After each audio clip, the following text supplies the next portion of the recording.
بسم اللہ الرحمن الرحیم الحمد للہ المنزہ من امکان الکذب والصلاة والسلام علی رسولہ المنزہ من امکان المثل۔ فیض الادب حصہ اول سبق نمبر 1، بعض نحوی اصطلاحات کی تشریح۔ مسند الیہ، مسند الیہ وہ چیز ہے جس کے لیے کوئی دوسری چیز ثابت کی جائے۔ مسند وہ چیز ہے جو دوسرے کے لیے ثابت ہو، جیسے زید ہوشیار ہے، اس مثال میں زید مسند الیہ ہے اور ہوشیار مسند ہے۔ اور جیسے پڑھا بکر نے، اس مثال میں پڑھا مسند ہے اور بکر مسند الیہ ہے۔ اور جیسے دیکھا گیا چاند، اس مثال میں دیکھا گیا مسند اور چاند مسند الیہ ہے۔ تو مسند اور مسند الیہ کی تعریف مصنف علیہ الرحمہ نے بیان فرمائی، یعنی دو چیزیں ہوں گی، ایک چیز وہ ہوگی جس کے لیے کوئی دوسری چیز ثابت کی جائے، اور دوسری وہ ہوگی جو پہلی والی کے لیے ثابت کی جائے۔ تو جس کے لیے ثابت کی جائے گی وہ مسند الیہ ہے، اور جو چیز ثابت کی جائے گی وہ مسند ہے۔ مثال میں مصنف علیہ الرحمہ نے بیان فرمایا زید ہوشیار ہے، تو دیکھیں زید کے لیے ہوشیاری ثابت کی گئی، زید کے لیے ہوشیار ہونا ثابت کیا گیا، تو جس کے لیے ثابت کیا جاتا ہے وہ مسند الیہ ہوتا ہے، تو لہٰذا زید ہوشیار ہے، اس مثال میں زید کیا ہے؟ مسند الیہ ہے۔ اور جو چیز ثابت کی جاتی ہے وہ مسند ہوتی ہے، تو یہاں کیا چیز ثابت کی گئی؟ ہوشیار ہونا ثابت کیا گیا، تو اس مثال میں زید ہوشیار ہے، اس مثال میں زید کیا ہوا؟ مسند الیہ ہوا، اور ہوشیار یہ کیا ہے؟ مسند ہے۔ آگے ایک مثال بیان کی گئی، دیکھا گیا چاند، دیکھا گیا چاند، تو یہاں دیکھیں ایک ہے چاند اور ایک ہے دیکھا گیا۔ ایک کیا ہے؟ چاند، اور ایک ہے دیکھا گیا، دو چیزیں ہیں۔ دونوں چیزوں میں ہمیں پتہ لگانا ہے کون مسند ہے اور کون مسند الیہ ہے۔ تو ہم دیکھیں گے کہ ایک وہ ہے جس کے لیے ثابت کیا گیا، ایک چیز وہ ہے جس کو ثابت کیا گیا۔ تو ہمیں بس یہی پہچاننا ہے کہ کس کے لیے ثابت کیا گیا اور کس کو ثابت کیا گیا۔ جس کے لیے ثابت کیا گیا وہ مسند الیہ ہو جائے گا، اور جس کو ثابت کیا گیا وہ مسند ہوگا۔ تو کیا مثال ہے؟ دیکھا گیا چاند، تو چاند کے لیے ثابت کیا گیا کیا؟ دیکھنا، دیکھا جانا کس کے لیے ثابت کیا گیا؟ چاند کے لیے۔ تو جس کے لیے ثابت کیا گیا وہ ہو گیا مسند الیہ، یعنی چاند کیا ہوا؟ مسند الیہ ہوا، اور دیکھا گیا اس کو ثابت کیا گیا، یہ کیا ہو گیا؟ مسند۔ اب جیسے اور دوسری مثال لے لیجئے، جیسے پیٹا گیا بکر، پیٹا گیا بکر، تو بکر کے لیے پٹائی ثابت کی گئی، تو اس مثال میں بکر کیا ہوا؟ مسند الیہ ہوا۔ کیوں؟ کیونکہ پٹائی کس کے لیے ثابت کی گئی؟ بکر کے لیے، اور پٹائی کو ثابت کیا گیا کس کے لیے؟ بکر کے لیے، تو یہ کیا ہوا؟ مسند۔ یعنی جس کے لیے ثابت کیا جائے وہ مسند الیہ ہوتا ہے، اور جس چیز کو ثابت کیا جائے وہ مسند ہوتا ہے۔ اس کو بہت اچھے سے ذہن نشین کر لیجئے گا، کیونکہ تمام جملوں کا دار و مدار مسند اور مسند الیہ پر ہے۔ ہم جملے میں اگر مسند اور مسند الیہ کو پہچان لیں گے تو ہمارے لیے ترکیب بہت آسان ہو جائے گی، اور ہم آسانی کے ساتھ جملہ بنا سکتے ہیں۔ پھر سے دیکھ لیجئے، دو چیزیں ہوں گی، ایک ہوگا مسند اور ایک ہوگا مسند الیہ۔ مسند اور مسند الیہ کو پہچاننا ہے، بس یہ دیکھنا ہے کہ جس کے لیے ثابت کیا گیا وہ مسند الیہ ہوگا، اور جس کو ثابت کیا گیا وہ مسند ہوگا۔ تو یہ ہم نے جان لیا کہ جملے کے لیے مسند اور مسند الیہ کا ہونا ضروری ہے۔ مصنف علیہ الرحمہ نے تعریف میں کیا کہا؟ جملہ مسند اور مسند الیہ کے مجموعہ کو کہتے ہیں۔ تو یہ یاد رکھیں کہ مسند اور مسند الیہ کا ہونا ضروری ہے جملے میں، یعنی ایک چیز ایسی ہو جس کے لیے کوئی دوسری چیز ثابت کی جائے، اور ایک ایسی ہو جو دوسری کے لیے ثابت کیا جائے۔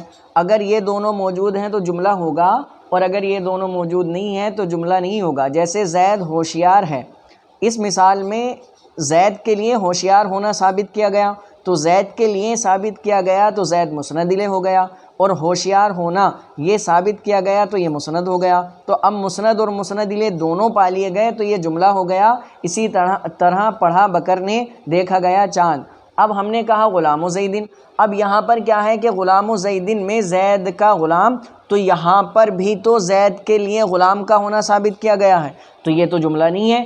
تو بتاتے ہیں کہ یہاں غلام زیدن میں زید کے لیے غلام کا ثبوت نہیں کیا گیا کہ زید کا غلام نہیں، بلکہ زید کے لیے غلام کا ثبوت پہلے سے ہی موجود ہے، یعنی پہلے سے وہ زید کا غلام ہے، ہم نے اس کے لیے زید غلام ثابت نہیں کیا گیا۔ اگر ہم زید کے لیے غلام کو ثابت کریں گے تو ہم کہیں گے الغلام لزیدن، الغلام لزیدن۔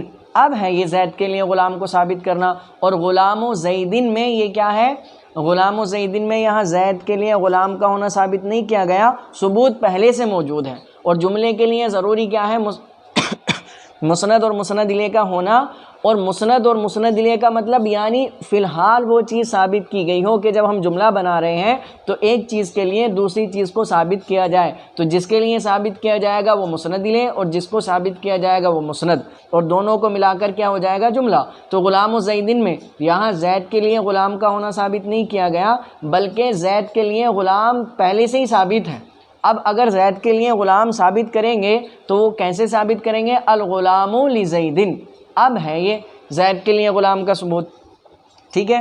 تو جملے کی تعریف مصنف علیہ رحمٰن نے بیان فرماتے ہیں مبتدا، مبتدا وہ اسم ہے جو لفظ عامل سے خالی ہو اور مسند الیہ ہو، کیا ہو، لفظی عامل سے خالی ہو اور مسند الیہ ہو۔ تو مبتدا کی تعریف میں کیا کہا، وہ اسم ہے، یعنی مبتدا کیا ہوگا، ہمیشہ اسم ہوگا، مبتدا کیا ہوگا، ہمیشہ اسم ہوگا، اور وہ لفظی عامل سے خالی ہوگا اور مسند الیہ ہوگا۔ مسند الیہ آپ جان چکے ہو کہ مسند الیہ جس کے لیے کوئی دوسری چیز ثابت کی جائے وہ مسند الیہ ہو گیا۔ لفظی عامل یعنی اس سے پہلے کوئی نصب یا جر یا رفع دینے والا نہ ہو، نہ کوئی رفع دینے والا ہو لفظاً، اور نہ ہی نصب دینے والا ہو، اور نہ ہی جر دینے والا ہو، ایسا کوئی اسم ہے اور وہ مسند الیہ ہے تو وہ کیا ہوگا، مبتدا ہوگا۔ جیسے ہم نے کہا زید قائم، کیا کہا ہم نے، زید قائم، تو اب دیکھیں زید قائم میں زید کیا ہے، اسم ہے، اور زید کے لیے ثابت کیا گیا، قیام کو ثابت کیا گیا زید کے لیے، تو زید اسم ہے اور اس کے لیے قیام کو ثابت کیا گیا، اور زید سے پہلے لفظاً نہ کوئی رفع دینے والا ہے، نہ کوئی نصب دینے والا ہے، نہ ہی کوئی جر دینے والا ہے، تو یہ جو لفظ زید ہے یہ کیا ہو گیا، اس میں زید جو ہے یہ مبتدا ہو گیا۔ تو مبتدا کی تعریف آ گئی۔ اب چلیں خبر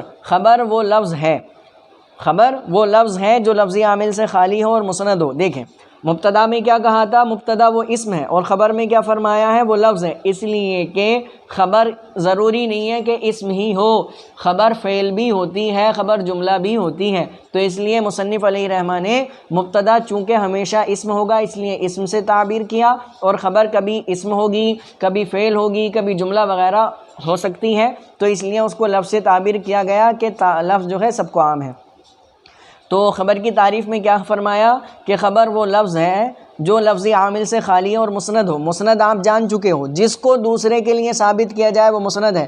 لفظی عامل سے خالی ہونے کا مطلب یعنی اس کو کوئی نہ تو لفظ میں نصب دینے والا ہو، نہ جر دینے والا ہو، نہ رفع دینے والا ہو، اگر ایسی کوئی چیز ہے تو وہ کیا ہوگی، خبر ہو جائے گی، کیا ہوگی، وہ خبر ہو جائے گی۔ جیسے ہم نے کہا زید قائم، تو زید قائم میں دیکھیں قائم لفظ ہے، خبر کی تعریف میں کیا کہا، لفظ ہو، تو قائم لفظ ہے، اب یہاں اسم فاعل ہے، ٹھیک ہے، قائم کیا ہے، لفظ ہے۔ آگے دیکھیں مسند بھی ہے، کیونکہ قیام کو ثابت کیا گیا زید کے لیے، تو خبر کے لیے ضروری ہے کہ وہ مسند ہو، تو قائم میں قائم، زید قائم میں قائم کیا ہے، مسند ہے، اس لیے کہ قیام کو ثابت کیا گیا زید کے لیے۔ پھر ایک شرط کیا ہے، لفظی عامل سے خالی ہو، تو یہاں قائم کو کوئی رفع یا نصب یا جر دینے والا بھی موجود نہیں ہے لفظ میں، تو اب یہ کیا ہو گیا، خبر ہو گیا۔ اب اردو کی مثال دیتے ہوئے فرماتے ہیں کہ جیسے زید نمازی ہے، اس مثال میں زید مبتدا اور نمازی کیا ہے، خبر ہے۔ آگے رفع کی تعریف کرتے ہوئے فرماتے ہیں رفع ضمہ الف اور واو کو کہتے ہیں، ضمے کو بھی رفع کہتے ہیں، الف کو بھی رفع کہتے ہیں، اور واو کو بھی رفع کہتے ہیں۔ مرفوع وہ اسم ہے جس پر ضمہ یا الف یا واو آئے، جیسے المسلمو، تو المسلمو کی میم پر، آخر والی میم پر جو ضمہ ہے تو یہ اس ضمے کی وجہ سے کیا ہو گیا، مرفوع ہو گیا۔ المسلمانی، تو المسلمانی میں میم کے بعد جو دوسرے والے میم کے بعد جو الف ہے یہ آ گیا، تو اس کی وجہ سے یہ کیا ہو گیا، مرفوع ہو گیا۔ المسلمون میں میم کے بعد جو واو ہے اس کی وجہ سے یہ مرفوع ہو گیا۔ ابو زیدن میں ابو میں جو واو ہے اس کی وجہ سے یہ کیا ہو گیا، مرفوع ہو گیا۔ تنبیہ، مرفوع کہلانے والے اسم تو 8 ہیں، لیکن اس کتاب میں ان میں سے صرف 6 اسم کا استعمال کیا گیا ہے، اور وہ یہ ہیں مبتدا، خبر، فاعل، نائب فاعل، ان وغیرہ خبر، کانا وغیرہ کا اسم۔ سب کی تفصیل آگے آ رہی ہے۔ نصب، فتح، کسرہ، الف اور یا کو کہتے ہیں۔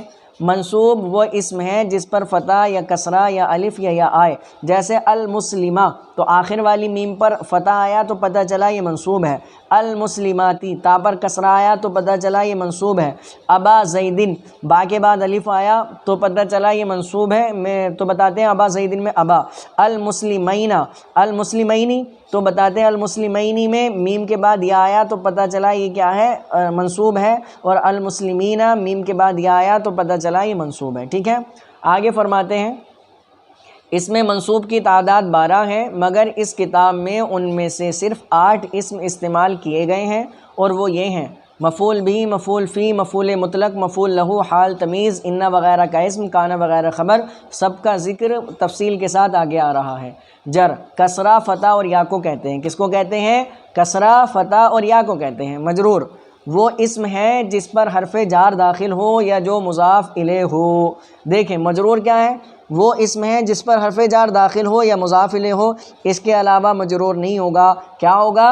تابع مجرور تو ہوگا، لیکن اصل میں مجرور بالاصل مجرور نہیں ہوگا۔ تو بتاتے ہیں مجرور کون کون ہوگا۔ تو حالت جری پہچاننے کی دو طریقے ہیں، بس 2 ہی چیزیں ہیں جن سے جو ہے مجرور ہوگا۔ وہ کیا ہے؟ یا تو حرف جر ہو، تو حرف جر اگر داخل ہو جائے تو فوراً پہچان لو یہ مجرور ہے، یا مضاف الیہ ہو۔ ان کے علاوہ کچھ بھی ہو تو وہ منصوب یا مرفوع تو ہو سکتا ہے، لیکن مجرور نہیں ہوگا۔ مجرور ہونے کی صرف یہ 2 ہی صورتیں ہیں، یعنی حرف جار داخل ہو یا مضاف الیہ ہو۔ جیسے علی المسلمی، علی المسلمی، تو دیکھیں المسلمی مجرور ہے، کیوں؟ اس لیے کہ اس پر حرف جار علی داخل ہے۔ علی ابراہیم، ابراہیم مجرور ہے، کیوں؟ اس لیے کہ اس پر حرف جار کیا ہے؟ علی داخل ہے۔ علی ابی زیدن، علی ابی زیدن۔ اب دیکھیں یہاں ابی بھی مجرور ہے اور زیدن بھی مجرور ہے۔ ابی کیوں مجرور ہے؟ اس لیے کہ اس پر کیا ہے؟ علی داخل ہے۔ اور زید کیوں مجرور ہے؟ تو یہ زید اس لیے مجرور ہے کہ یہ مضاف الیہ ہے۔ آگے بتاتے ہیں علی المسلمینی، تو علی المسلمینی میں المسلمینی یہ کیا ہے؟ مجرور ہے، اس لیے کہ علی حرف جار داخل ہے۔ علی المسلمین یہ بھی مجرور ہے، اس لیے کہ علی حرف جار داخل ہے۔ اور جیسے ولد المسلمی، ولد المسلمی، تو یہاں پر ولد المسلمی میں المسلمی مجرور ہے، کیوں؟ اس لیے کہ یہ ولد کا مضاف الیہ ہے۔ اور یہ بتا دیا کہ یا تو حرف جار داخل ہو یا مضاف الیہ ہو، تو حرف جار داخل ہو جائے گا تب بھی مجرور ہوگا، اور مضاف الیہ ہوگا تب بھی مجرور ہوگا۔ تو ولد المسلمی میں المسلمی کیا ہے؟ مجرور ہے، اس لیے کہ ولد جو ہے اس کا مضاف ہے اور المسلمی مضاف الیہ ہے۔ ولد ابراہیمہ میں بھی ابراہیمہ مجرور ہے، اس لیے کہ مضاف الیہ ہے۔ اور ولد ابی زیدن میں ابی زید بھی کیا ہے؟ مجرور ہے، اس لیے کہ مضاف الیہ ہے۔ اور غلام المسلمینی میں مسلمینی بھی کیا ہے؟ مجرور ہے، اس لیے کہ مضاف الیہ ہے۔ اور امام المسلمینہ میں مسلمینہ بھی مجرور ہے، اس لیے کہ مضاف الیہ ہے۔ جملہ اسمیہ وہ جملہ ہے جس کا پہلا جز اسم ہو، جس کا پہلا جز اسم ہو، جیسے زید عالم۔ تو دیکھو جملہ ہے یہ زید عالم، سب سے پہلے یہ پتہ لگانا ہے ہمیں کہ زید عالم جملہ ہے بھی یا نہیں۔ جب جملہ ہونا متعین ہو جائے گا کہ ہاں یہ جملہ ہے، تو پھر یہ دیکھنا ہے کہ جملہ اسمیہ ہے یا جملہ اسمیہ کے علاوہ ہے۔ تو ہم نے دیکھا زید عالم، زید عالم ہے، تو زید اور جملے کے لیے مسند اور مسند الیہ کا ہونا ضروری ہے۔ تو زید مسند کسے کہتے ہیں؟ جو دوسرے کے لیے ثابت ہو، مسند الیہ جس کے لیے کوئی چیز ثابت ہو۔ تو زید کے لیے عالم ہونا ثابت کیا گیا، تو زید مسند الیہ ہو گیا اور عالم یہ مسند ہو گیا۔ اب دونوں چیزیں پالی گئی، مسند اور مسند الیہ، تو یہ ہو گیا جملہ۔ اب بتایا تھا جملہ اسمیہ کے لیے کیا ضروری ہے کہ جس کا پہلا جز اسم ہو، تو زید عالم میں جو پہلا جز زید ہے یہ کیا ہے؟ اسم ہے، تو لہٰذا پتہ چلا یہ کیا ہے؟ جملہ اسمیہ ہے۔ آگے چلیں، جملہ فعلیہ وہ جملہ ہے جس کا پہلا جز فعل ہو، جیسے علم زید، زید نے جانا۔ اب یہاں پر بھی سب سے پہلے یہ دیکھنا ہے کہ جملہ ہے بھی یا نہیں۔ تو دیکھیں علم زید، زید نے جانا، زید نے جانا، تو یہاں مسند اور مسند الیہ کو پتہ لگانا ہے۔ تو دیکھو جاننے کو ثابت کیا گیا زید کے لیے، اور زید کے لیے جاننے کو ثابت کیا گیا، تو جس کے لیے ثابت کیا جاتا ہے وہ مسند الیہ ہوتا ہے، اور جو چیز ثابت کی جاتی ہے وہ مسند ہوتی ہے۔ تو علمہ زید میں علمہ یعنی جاننے کو ثابت کیا گیا، کس کے لیے؟ زید کے لیے، تو دونوں پا لیے گئے۔ تو علمہ مسند ہے اور زید مسند الیہ ہے، دونوں پا لیے گئے، تو ہو گیا جملہ۔ پھر بتایا جملہ فعلیہ کے لیے کیا ضروری ہے کہ اس کا پہلا جز فعل ہو۔ تو علمہ زید میں پہلا جز ہے بیٹا علمہ، اور علمہ کیا ہے؟ فعل ہے۔ تو اب اسی سے ہمیں پتہ چل گیا یہ کیا ہے؟ جملہ فعلیہ ہے۔ ہدایت جملہ اسمیہ کے اندر جو لفظ مسند الیہ ہو اسے مبتدا اور جو مسند ہوگا اسے خبر کہیں گے. یہ بہت ضروری چیز ہے ابتدائی بچوں کے لیے اس کو جاننا. یعنی جملہ اسمیہ ہم نے پڑھ لیا, جملہ اسمیہ آیا, ہم نے اس کو پڑھا, اس کا ترجمہ کر لیا, اس میں ہمیں پہچاننا ہے کہ کون مبتدا ہے کون خبر ہے. تو ہم کو سب سے پہلے یہ پہچاننا ہے کہ مسند الیہ کون ہے, مسند کون ہے. ہم نے یہ پہچان لیا کہ مسند الیہ یہ ہے, تو جو مسند الیہ ہوگا اس کو ہم مبتدا بنا دیں گے اور جو مسند ہوگا اس کو خبر بنا دیں گے. جیسے ہم نے کہا زید قائم, ہمیں اب یہ پتہ, ہمیں اس میں یہ پتہ لگانا ہے کہ مبتدا کون ہے اور خبر کون ہے. ہمیں یہ پتہ لگانا ہے کہ مبتدا کون ہے اور خبر کون ہے. تو ہم دیکھیں گے کہ کون مسند ہے کون مسند الیہ ہے. تو زید قائم میں زید کے لیے قیام کو ثابت کیا گیا تو زید مسند الیہ ہوا, قیام کو ثابت کیا گیا تو قیام مسند ہوا.